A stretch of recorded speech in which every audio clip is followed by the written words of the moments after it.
This is exactly right.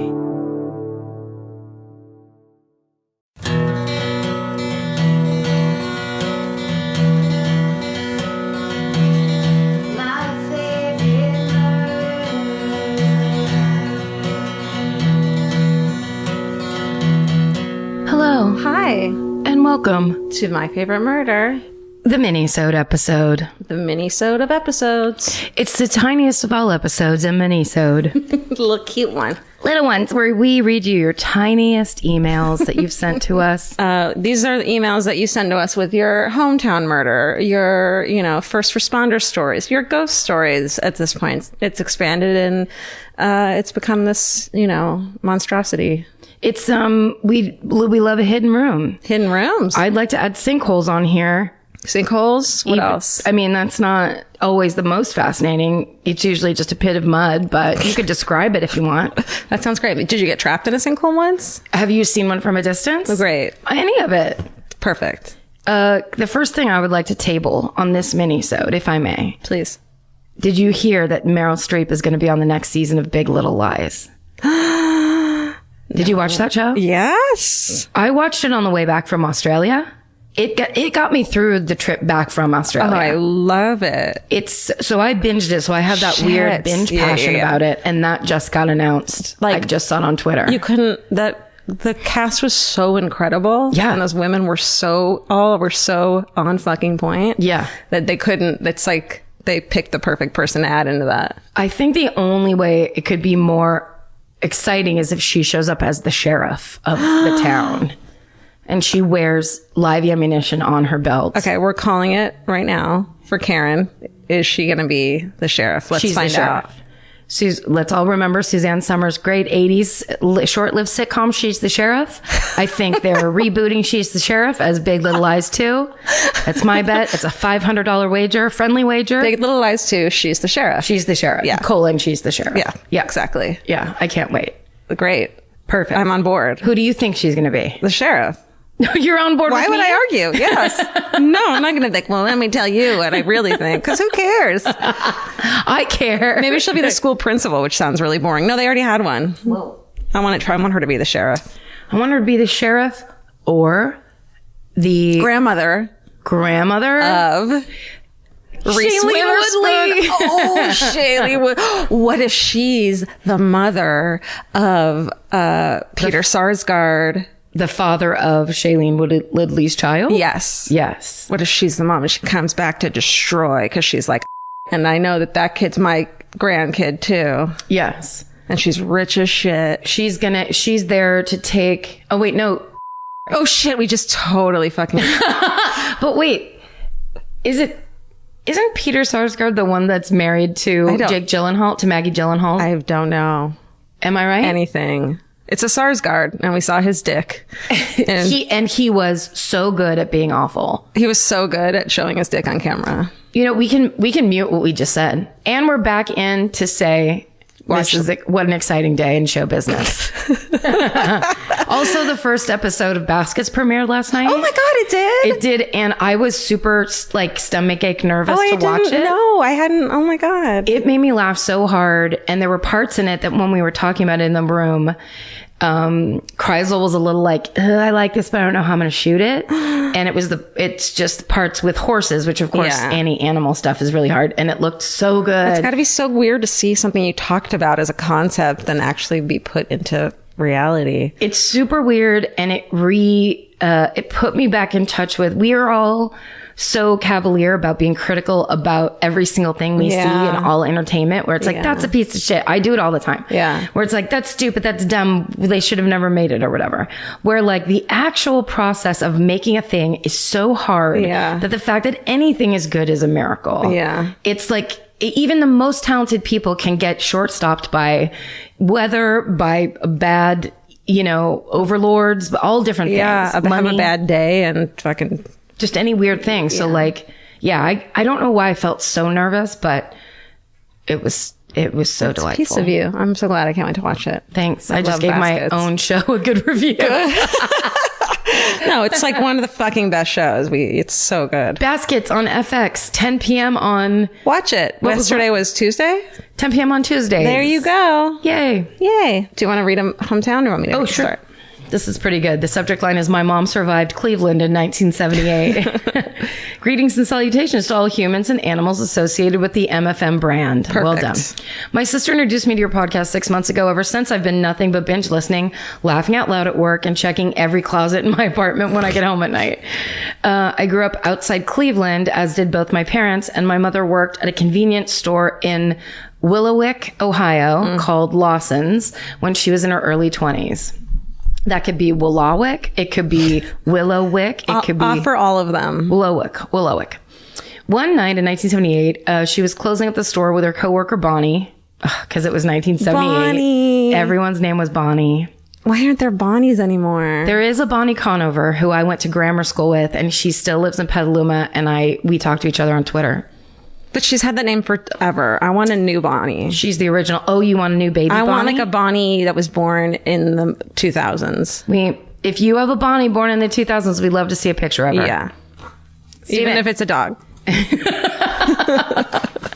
A bunny named Bonnie? Oh, also, we love pictures of bunnies. A bunny named Bonnie. If you have a picture of a bunny named Bonnie that's one of those really big ones, that's like the size of a sixth grader. Hare, not a rabbit. So actually, we just want the one picture. Yeah. Bonnie the bunny, that's huge. Please. That's got to be a hashtag. Okay. Okay, so Bonnie and the mom are at the Willowick Lawson's. Okay. They're closing up when two men come in wearing black trash bags from head to toe. My mom says that she initially thought it was two neighborhood teens that would come in from time to time to trying to play a prank on them. Cute. Because it was 1978. One of the men was holding a revolver and ordered my mom and Bonnie to open the register and safe and then lay down face down on the floor with their hands at their sides. They emptied the cash register and then stepped over the women to get to the safe. The whole time, my mom was silent while Bonnie was hysterically praying out loud. Oh, Bonnie, keep it down. Bonnie, be cool. At some point said quietly to my mom that she was, quote, glad she had already mopped the floor. Just handle it like a Bonnie. Oh, Bonnie. Handling it like a Bonnie is a new one. They stayed like that until they heard another customer come in asking if anyone was in the store. Apparently, the two men had left out the back exit while the ladies were up front laying on the recently mopped floor. The police were called, but as far as my mom can remember, no one was ever arrested for the robbery. She and Bonnie got a whopping $25 each from Lawson's. What? Because they SSD-DM'd during the incident, $97 today in today's money. Lauren. Wow. That's Lawson's, hilarious. give them the full 100. Lawson's. They really took one for you. They took one for the team. $25. I think nowadays there's like, maybe it's just in Los Angeles, but I think there's like a victim of a violent crime fund that you like, because I knew a girl who got held up at gunpoint at like a salon she worked at. Like she was a receptionist and she was closing up and got held up at gunpoint and like got all this money. And she was just like, I'm traumatized, so I don't know what to do with this. It feels wrong. Oh, you know? Well, yeah, everything about that would be so hard because you lived and it's okay, but then it's not okay. But I think she used it to go to beauty school and then became a talented hair stylist herself. Fuck yes. Yeah. So good for her. I mean, bad things are seeds that bear fruit into good things. What? Good fruit, you know. That good fruit. Yeah. Grapefruit. The best fruit. Great grapefruit. The greatest. Eat it with Bonnie. That is a very 70s fruit. Grapefruit with a maraschino cherry in the center. Come on, dieters. Well, here's another gas station one. I survived because I had to pee. Dear Karen, Georgia, Stephen, and cachet of critters. Nice. I'm not sure if you're all doing I survived stories, but who could resist one where a pea-sized bladder saves the day? Back in my mid-20s, I had a construction job where I ran a crew of 15 guys where we traveled all over and were in a different city or state every couple of weeks. As the leader of this motley crew, I was responsible to arrive at our hotels ahead of time to make sure that the hotel had enough rooms, blah, blah, blah, blah, blah. I spent many hours in my car alone, crisscrossing the states, usually on the same highways. As a precaution to stay sexy and not get murdered, I tried to make stops at the same places as often as I could so I know my surroundings. On this particular day, I pulled into one of my usual gas stations and made my typical run to the restroom. I had a sense of something not being right. Lots of cars with no people in sight, but my urgency was so great, I ignored it. I plowed through the front doors, and as I turned towards the corridor that led to the restrooms, I heard a man yell, "Stop right there." I didn't even acknowledge him and kept going. Yes. Let me break in just to say, just because someone's yelling doesn't mean you have to respond or be a part of it in any way. Yes. Yelling can also mean get the fuck out of there. Yes. Okay. He yelled stop again and replied, and I replied with a "fuck you" as I entered the locked door. It entered and locked the door. As I dropped my pants with much relief, and when I suddenly heard pounding on the restroom door and heard that same voice yelling at me to come out. Once again, I responded with a "fuck you." I hurried up, and when I finished opened the door, only to find myself face to face with an angry man who pointed a gun straight in my face. He grabbed my arm, forcing me in front of him, and told me to walk to the front of the store. Well, that sense of something not being right was actually me walking smack dab into the middle of an armed robbery at the gas station. And all the customers and employees except one were being held in the back room with one employee opening the cash registers as I burst into the door. Oh, shit. Fear not, as this has a happy ending, obviously, since I'm the one sending this tale to you. As the robber was distracted, trying to round me up, the clerk behind the counter had time to hit the silent alarm, and as luck would have it, there were police nearby. As the robber forced me to the front of the store, we were met with 4 policemen pointing guns, and dude gave up without a fight. His accomplice decided to rob the gas station with he and his accomplice decided to rob the gas station with empty guns. Okay. After giving my statement to the police and receiving some free snacks and drinks, I was on my way and on to more adventures. Oh, and by the way, while I was at this job, I survived 5 hotel fires, staying at a haunted hotel reminiscent of The Shining, almost sliding off the side of a mountain during an ice storm, almost being dumped and crushed in a garbage truck while dumpster diving, and trudging through 12 inches of snow on crutches. What? Proud to be a murderino, Nicole. Fuck, Nicole. That was so enjoyable. I'm so into... We've talked about that before. Mm-hmm. When people yell across a room at you and you just are like, not doing that. I don't need to respond to your urgency. Yeah. I used to do that when you hang out with comics, as you know too. When you hang out with comics, they like to do across the room bits. A lot of the time, it's like if there's more than 8 comics at a bar, people start yelling within 20 minutes. Mm-hmm. And anytime anyone's done that to me, I yell back, I don't do room bits. Like, don't yell across this fucking bar. Because you want people to know what you're saying. Yes, exactly. Listen, and your emergency is not my emergency. So if it's your emergency, you can come over and tell me. Well, and also, she had to pee, which is priority number 1. We've all been there. You have to do it. And if you can't just control people with your voice. Also, what a great, like, just a drop of chaos in the middle of what they thought, like, this will be our perfectly planned robbery. And this girl just fucking runs in. Fuck you. She's like, this doesn't feel right. Anyway. I have to pee. I've fucking been there, man. I get it. You never ask a gas station if you can pee. You just go straight for it. Now I've recovered memory of when you disappeared in that store.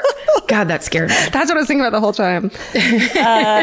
Okay, go. Okay. This is good. Making my mugger cry. So, dear Karen, Georgia, Animal Associates, and Steven. Perfect. That's awesome. 2 years ago, I was coming home just past midnight.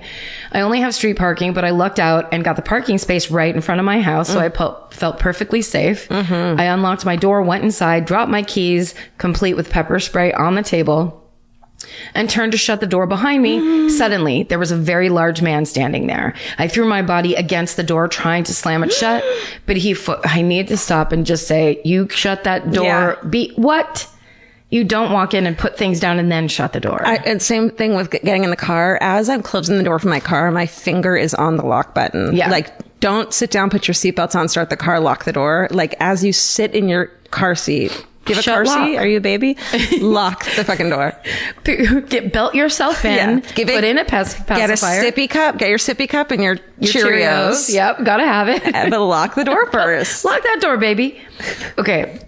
So I threw my body against the door, trying to slam it shut, but he forced his way in, breaking the door in the process. God. He said, "Hey, bitch," threw me to the ground. Sorry. Why is it so funny? It's so casual. Hey, bitch. Did he say? What if he said, "Hey, bitch"? Hey, bitch. Got on the ground, threw me to the ground, and ripped the purse off my shoulder. My boyfriend was asleep upstairs, so I started screaming his name. The man quickly fled, jumped into an SUV on the street, and drove off. My boyfriend called 911 and told them what happened. He hung up and said, "You forgot to give them our address." And I said, "You forgot to give them our address." Before the sentence was out of my mouth, the cops were banging on our door. Nice. Yay, cops. I pointed in the direction the car had driven. One car raced off in that direction while 2 more officers stayed with me. When I told them what happened, the police officers looked at each other and said, "That's him." Apparently several women in my neighborhood had been followed, called bitches, and robbed. What? Hey, bitch. My calm, quick thinking boyfriend got out his laptop and pulled up Find My iPhone. Oh, shit.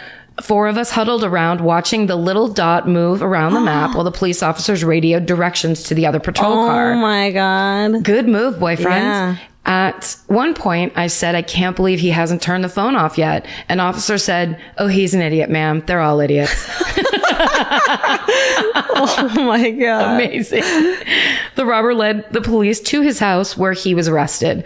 I was then driven in the back of a police car to his house to identify him. I can't imagine that it's normal police procedure to take victims to their attacker's home, but hey, it works for me. While I waited in the back seat, the 4 other police cars on the scene all shone the spotlights into his eyes so that he could not see me, and I identified him. Wow, that's great. Mm-hmm. During the arrest, he'd somehow lost his shirt, and I said, "Yes, that's him, but he had a shirt on before." I believe a recording of this was playing during court proceedings. I didn't know I was being recorded at the time. The police told me that they couldn't find my cell phone and they were going to have to get a search warrant to go into his house. I told them repeatedly, "My purse has 2 pockets. It's in the front pocket." They finally gave me back my purse. Immediately, I pulled out the phone from the front pocket. The detectives around me reacted like I just performed some magic trick and were completely shocked that the phone was in my purse. Oh my God. They called out to the other officer. She found it, who then ran over all excited to see where it was hidden. Who then ran over to all excited to see where it had been hidden in the very office front pocket where I said it was. The police asked me to check my purse to see if anything is missing. I had cash in my wallet, but that was gone. I wasn't sure how much it had been. An officer went over to the other car where the attacker was being held, came back and said, "Well, we found $40 in his pocket. Why don't you keep it?" Oh my God. I can't say for sure, but I might have been made a profit out of the situation. In the end, I learned 3 important things. Keep your pepper spray in your hand until the door is locked. Good. Shout a man's name instead of help. Mm-hmm. And if you ever need to hide something from the police, put it in the most obvious section of your purse. In the end, my attacker was sentenced to 4 years. Wow. For the assault of me and other women. The prosecutor texted me during his sentencing to tell me he was crying. Oh, man. Oh, my God. Don't do the crime if you can't not cry in court. Oh, God. SSDGM Laura. Wow, Laura. That was awesome, Laura. Yeah. That's amazing. Jesus. Hey, bitch. Hey, bitch. With America's #1 meal kit, HelloFresh, you'll get easy, seasonal recipes and pre-measured ingredients delivered right to your door. All you have to do is cook and enjoy. HelloFresh makes cooking delicious meals at home a reality. From step-by-step recipes to pre-measured ingredients, you'll have everything you need to get a wow-worthy dinner on the table in about 30 minutes. Say goodbye to endless grocery store trips and takeout. HelloFresh has you covered. There's something for everyone, from family recipes to calorie smart and vegetarian, and fun menu series like Hall of Fame and craft burgers. HelloFresh has more 5-star recipes than any other meal kit, so you'll know you're getting something incredible. HelloFresh is flexible and it fits your lifestyle. Easily change your delivery days, food preferences, and skip a week whenever you need. Break out of your dinner rut and make deliciousness part of every week with HelloFresh. I love that even though HelloFresh is super easy and they make it really basic and like straightforward, you still feel like you're cooking this like incredible home cooked dinner. And that makes me feel good about myself. And that instead of just ordering takeout, I'm actually making something and preparing something at home. And that just, it feels good. So for $80 off your first month of HelloFresh, go to HelloFresh.com/murder80 and enter murder80. It's like receiving 8 meals for free only at HelloFresh.com/murder80, promo code murder80. Go buy. Okay, this is called My Father, a killer serving 3 life sentences. Oh, shit. Hey, Karen, Georgia, Stephen, and all the adorable furry friends. I love your podcast, and I'm going to be at the show in Cleveland. I've been debating about writing in for a while. I am both a first responder murderino. I've been a paramedic for about 6 years, and I also have a few hometown murders. The most important hometown murder I can share, though, is my father. My father was an abusive alcoholic most of my childhood, and I guess you could say we have been estranged since I was a teenager. A few years ago, my mom got a call from one of the local sheriff's deputies asking if she knew anything about one of his old acquaintances who had gone missing more than 10 years ago, which led to this crazy-ass story. Oh, shit. In June 2012, my father, Michael, along with his wife, Amanda, shot and killed 3 people at their home in West Virginia. He attempted to hide the bodies unsuccessfully. Apparently, he and his wife got into a fight about this. Can't imagine why. So he decided to make a run for it, and she called the police. He went to prison and is serving 3 life sentences plus 40 years. She's also serving time for her involvement. I think maybe 50 years, but I don't remember exactly. Here's where it gets crazier. While in prison, he decided to confess to some other murders here in Ohio. Whoa. He confessed to the murder of an acquaintance, hence why the sheriff called my mother. They brought him back here, dug up the guy's body, tried my dad, and he got another life sentence and shipped back to West Virginia to serve his 4 life sentences. I've enclosed the links to the stories if you're interested.